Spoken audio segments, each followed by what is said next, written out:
laying a hand on you or your wallet. Excuse me, is there a Macy's in this mall, do you know? No Macy's. Watch closely. This woman is about to get ripped off. Thanks, appreciate it.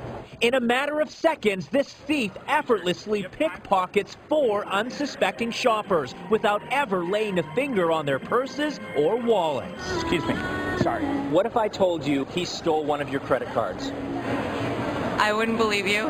Take out your MasterCard. Does that MasterCard end in the numbers 2594? Yes, 2594. Expires 0413? That's right. He just stole that credit card information from you. How did you do that? All it takes is this simple move. All I have to do is get right about there, and I can pick off your card number. Hidden inside this case is a credit card reader, just like the ones you see used in the normal course of business at drugstores, fast food chains, and taxis. But in the blink of an eye, criminals could electronically pick up your credit card information.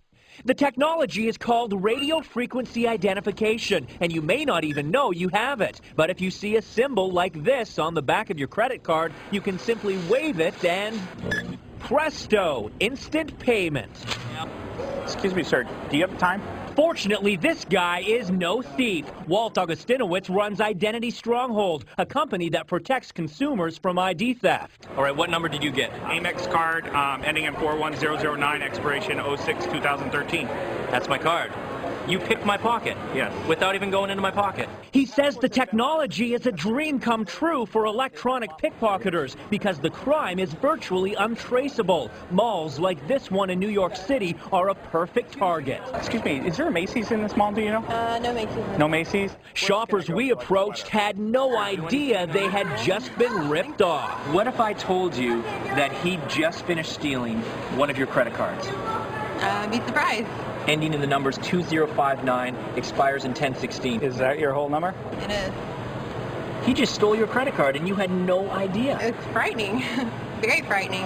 The major credit card companies insist their cards are secure because of multiple built-in security features, including protecting your name and address. But we wanted to check that out. Could we actually buy something using an electronically pickpocketed credit card? Looking to make an order off your website, please. I electronically picked off my colleague's credit card, and with his permission, I went shopping. Say Visa 4427. It was almost too easy. Using a fraudulent name and address, I had no problem ordering this $30 sweatshirt from LL Bean. But would the bogus transaction get flagged? Apparently not. And here it is, just a few days later, the package I ordered arrived, and it didn't cost me a dime. I think that's